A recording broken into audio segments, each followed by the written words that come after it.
Good day, everybody. Welcome back to another video on Patreon. This is the gaming tier where we discuss gaming news that I have discovered throughout the week, and this week is a doozy. First up is going to be an incredibly big issue in regards to Twitch, and that is DMCA and copyright as it pertains to music. Now, as a person who used to exclusively play Audiosurf 2 or Stepmania or Twitch Sings or anything like that, I garnered a decent audience of people. And then when Twitch went down the road of DMCA and a bunch of copyright strikes and everything higher than they were accustomed to, then it made many of us who play rhythm games or singing games or dancing games, uh, it it put us in a situation where we didn't know if we could stream those things anymore, if we could do anything, and we had to adjust our streams accordingly. So, to try and simplify this massive issue, there's multiple licenses that are required in order to play music on a stream. Just because you purchase the CD does not necessarily mean that you have the rights to broadcast the music whenever you feel like it, because you would need an equivalent license to something like what radio has to use, and those licenses often cost $10,000 and higher just to be able to play the music you hear on the radio. And Twitch just continually sort of makes me laugh quietly and also cry quietly because it's just they're doing the bare minimum that they could do. So let's rewind a little bit. It used to be that they would only get about 50 strikes on streamers per year. I don't know how accurate that is. I don't have insider information to determine whether or not that is the truth or if that was just 50 big ones, like big streamers, or, what the actual situation is. But the whole thing here is we suddenly went into 2020 where DMCA became a huge deal and Twitch was being hit with thousands upon thousands upon thousands of DMCA issues, and many people were getting hit by the DMCA claims. And Twitch effectively just did a lot of really, really interesting and strange things. Well, first they would mute the VODs, and that section tended to be infinitely longer than the actual copyrighted music or audio. And then it got to a point where, with the DMCA stuff, everybody was told that they shouldn't be playing music on their streams. People would try and find ways around it. They would listen to copyright-free music, and of course there would always be one song in there that was not actually copyright-free, and they would still get dinged. And then Twitch told people, just delete, your VODs, and they gave a very short window for everybody, partners, affiliates, everybody across Twitch that was saving their VODs to Twitch, to delete them. And in a lot of cases, there were years upon years upon years of memories and content that people had to delete and get rid of in a short period of time. If you upload a video to YouTube or something like that, depending on how long your video is, most of these gaming news ones take about a half an hour, and then it takes an additional 15 minutes or so for it to register video through Patreon. And so I know that it takes about an hour roughly to get any of these things up onto YouTube and then onto Patreon and out to you guys. Now, with Twitch, you click the download button. It has to process the video first, and that seems to take 15-20 minutes depending again on how long your stream is. And then it will finally give you a download pop-up, and then you title it whatever, save it wherever on your computer, and then it has to physically download onto your PC, which depending on your PC will take an additional 5 minutes or something. It's not very quick. And if you consider thousands of VODs for a partner, how much time and how many videos they actually were able to save. Anyways, so people were told you have like 72 hours to download everything. They deleted their VODs. And then some of them would still get messages from Twitch saying you violated DMCA, da da da da da. But now you've come into a situation where you've deleted all of the VODs, and so now you don't have record of the fact that you violated the terms, nor do you have anything to show that actually I didn't violate the terms if you were to fight back in court, right? And so it became this massive loop of, well, if I delete the VODs, then technically I'm safe, but somehow there's a cached system with all of that content somewhere where you could still get dinged for something that you've already deleted and moved on and have no way of proving or disproving what happened in the situation. And in order to go to court, you need to have both sides of a story. It doesn't matter how ridiculous or bad or anything like that. You have to have, the defense has to have something with which to go to court to defend you with. And if there is no record of these things, especially if you weren't able to save the particular VOD in question, and you're not even told which VODs were the problem to begin with, this is a massive problem. Unsurprisingly, many people in the Twitch community, streamers, content creators, were very angry with the situation because they're trying to do everything to make sure they don't lose their business. Over the course of this week, Twitch released a new blog talking about the DMCA claims and issues and their viable solution. And I will link all of this stuff in the description, but I'm gonna highlight a couple of things that I'm reading through this, and it just, Twitch, you're not doing yourselves any favors. This is the direct blog, and what I want to show to you guys is this. Don't play recorded music in your stream unless you own all rights in the music or you have the permission of the necessary rights holders. Doing this is the best protection for your streams going forward.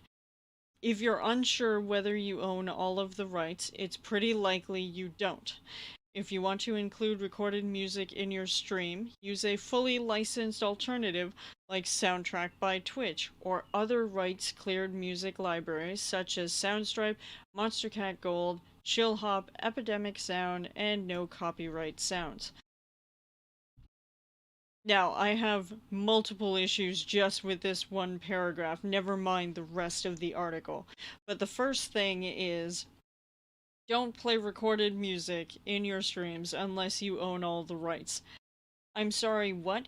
That's just as bad as telling a victim of abuse to just ignore the bullies, they'll go away, everything will be fine.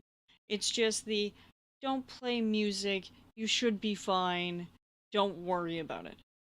Excuse me? That is extremely tone deaf, very frustrating. Yeah, you want to make sure that you're not going to get screwed over by the law because you're putting in the smallest, amount of protections in, and even at that, you're protecting your own ass. You're not even protecting the people who use your platform, who actually generate all of that money for you and all of that both good and bad press. And you're just gonna say, just don't play recorded music in your stream because you don't have the rights to do it. We're not stupid. Like, this is one of the most ridiculous and dumbest statements.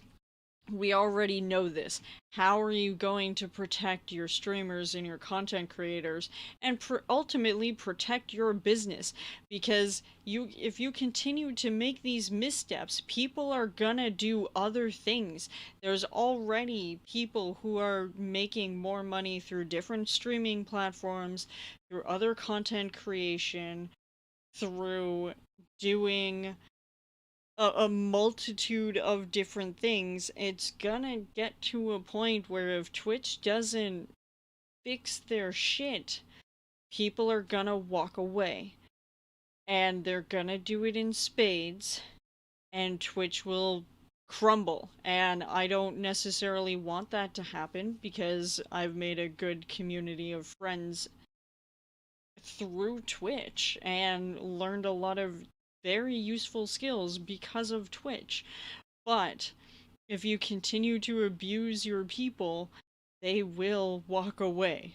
And that's on you at that point. Anyways, the second thing in this particular paragraph that just angers the crap out of me is you say use fully licensed alternatives like soundtracks by Twitch, etc., etc., etc. I have two distinct problems with this. One, you didn't even mention Pretzel Rocks. What do you got against Pretzel?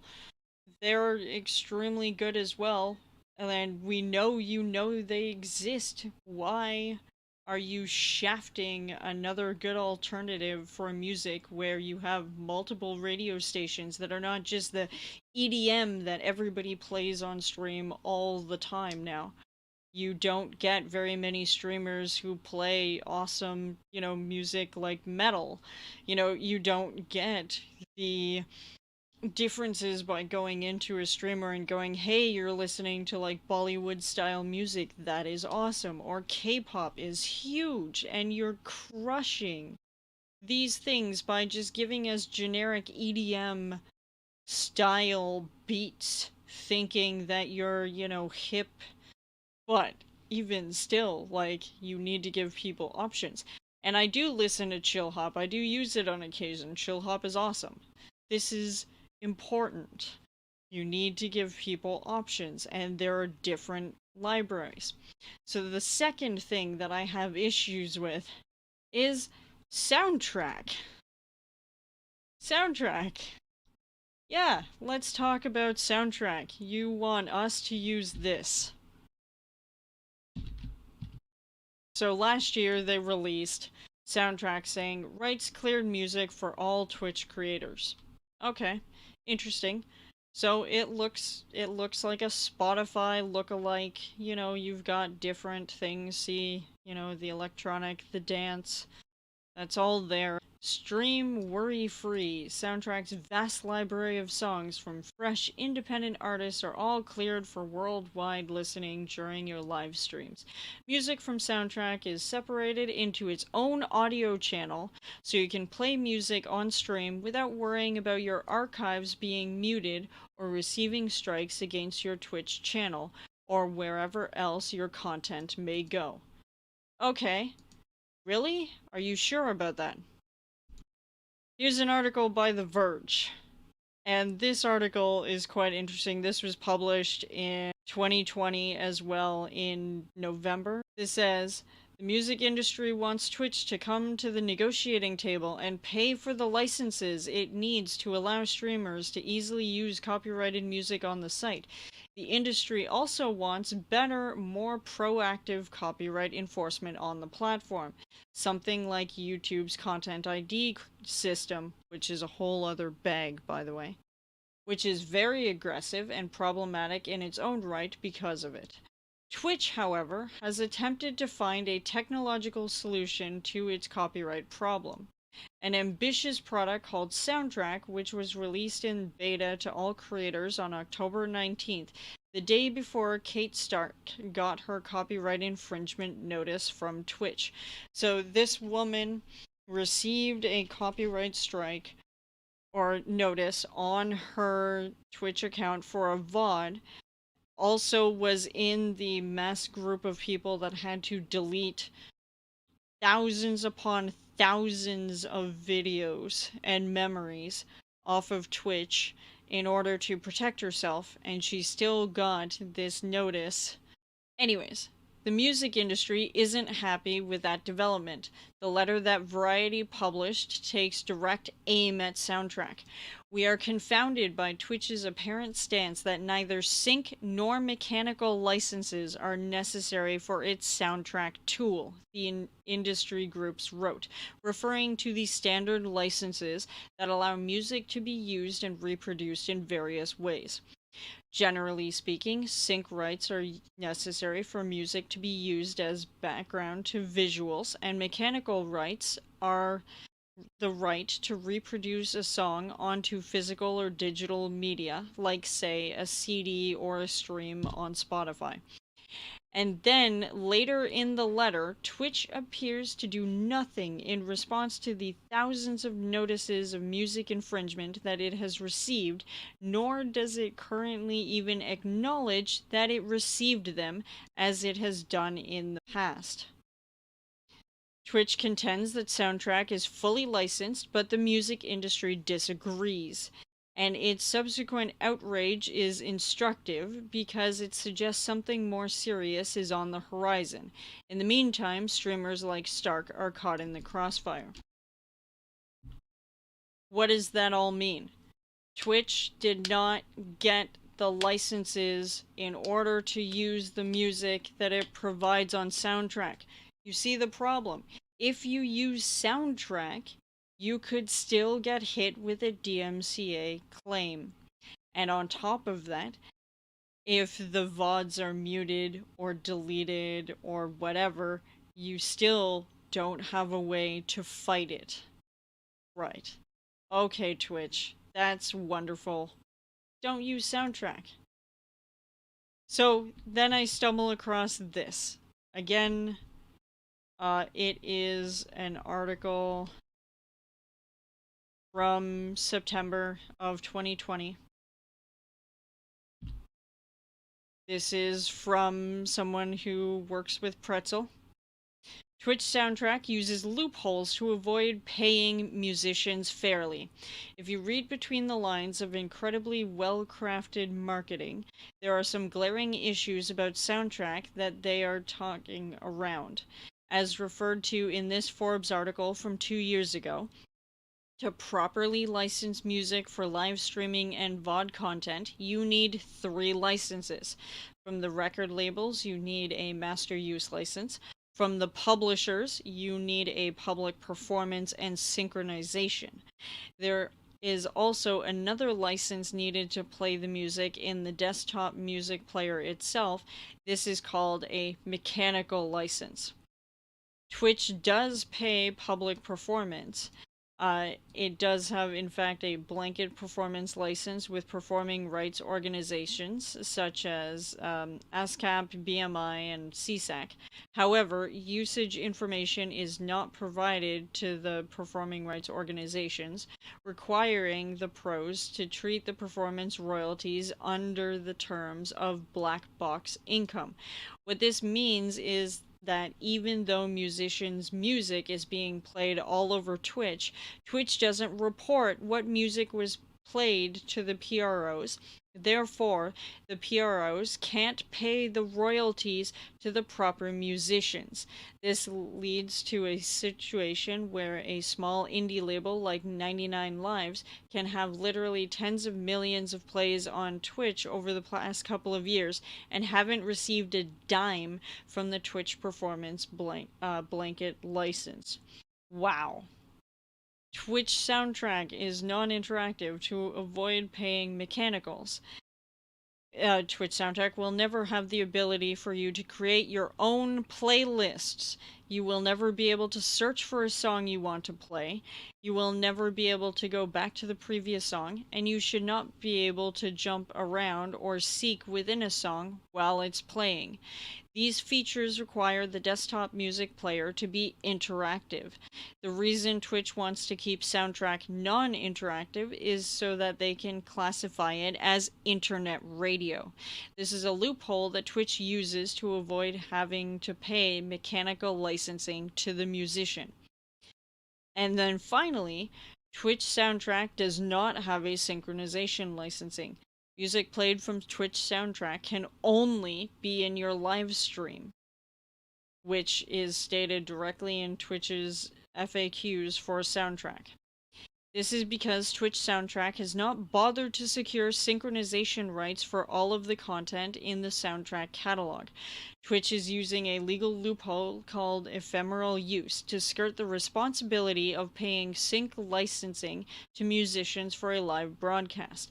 There is, however, no debate that VODs and clips do not qualify as ephemeral use, which is why Twitch has to remove the music from them. Wow, Twitch, you love to jump through hoops to make sure that you're not doing things to properly pay artists. Can you imagine you get your big artists out there, your Ed Sheerans and your Aviciis, and whomever else you really love listening to, and none of them get a dime from the music being played off of Twitch? And while you want to spread the word and the awesomeness of these great tracks, the fact that people do not currently buy actual CDs anymore that would give fair pay to the musicians is just astounding. But let's just go one step further. TwitchCon happened, what, a month ago? Maybe a month and a half ago? Time is a blur, I don't remember. It was not all that long ago. And of all of the acts that they could get to play, it was Metallica. Do you think we're stupid? There are so many gamers on your platform that know the whole reason DMCA is such a huge deal today is because of Metallica's battle with Napster, which is kind of like the Pirate Bay for music at the time. And that's what most people used it for, was downloading and streaming music that you did not own. And Metallica was playing at TwitchCon, and people were told that they could stream the whole event on their own stream so that people knew what was going on, unveiling, and all of these different kinds of things. And the segment where Metallica was playing music, it was something entirely different. Jim Sterling actually talked about it in one of his videos about the event and how it was hilarious that the reason why you could not hear Metallica's music is because they were the ones that started the whole DMCA issue, or kicked it into mainstream media for people to see it, and their own music doesn't even get to be played. So, imagine this. You have thousands upon thousands of people watching this on Twitch who hear some other, I don't even know what it was, 8-bit crap music over top of Metallica playing, so you didn't hear Metallica. So the only people who actually heard the Metallica set were all of the people who were physically at the event, because we're in the middle of a pandemic and you can only have so many people in a space, in a public space, with masks and safety protocols and everything to stop the spread of this very deadly virus. So, with that, I just kind of go,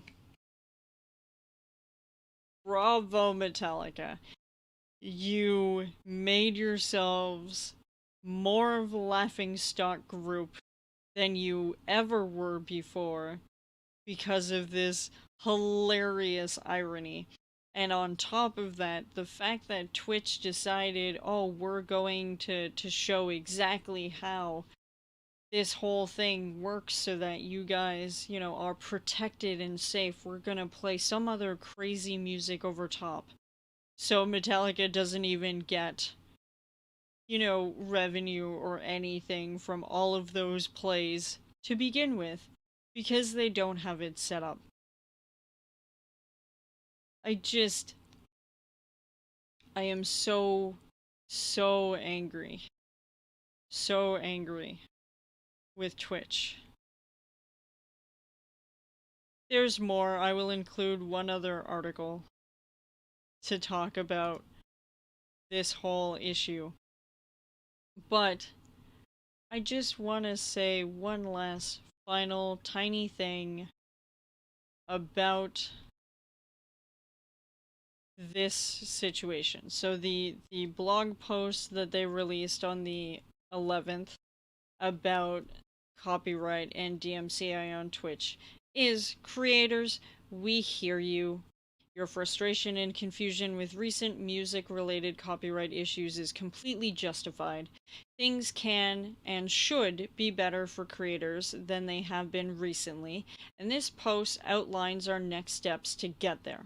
Moving forward, we'll be more transparent with what's happening and what tools and resources we're building to help. And I feel like, once again, Twitch is missing the ball. There is a massive issue, there's a massive need on Twitch for a variety of different tools that other content creators will put together, programs, scripts, bots, things that will help you to do a variety of things to make your experience better on Twitch. And then it takes like a year and a half for Twitch to come up with their own tools and implement them across Twitch. And I sit there and go, you're a little bit too late. Why not provide some kind of compensation to the people who came up with these ideas instead of trying to mishmash and slap together some system that hopefully works? And this whole post about DMCA is talking about how they're now going to give you the ability to take down VODs in chunks. And again, I will link this in the description so you can see. But it's just, DMCA is just a mess. Find whatever program you would like, whether it's Pretzel, whether it's No Copyright Sounds, whether it's Chill Hop, whether it's any of these things, in order to have some kind of background music on your computer while you're streaming. Be smart about it. Make sure that they're actual songs that are not going to flag your channel at all. I would stay far, far away from Twitch Soundtrack. The fact that they barely really did any marketing whatsoever for their own product is laughable on its own. And yeah, just try to stay safe. They're trying to do stuff, but my honest opinion is make sure that you have other sources of income than just Twitch. And I know it's going to be difficult, but if you're going to build an actual business, if you actually want to survive no matter what it is, you cannot put all of your eggs in one basket. So, that is what I have for you guys today. Hopefully you've enjoyed this particular section. I know it's long. I'm gonna release a second video where I talk about something other than Twitch and their stupid loopholes when it comes to DMCA. So, I will see you guys in the next video. You have a great day.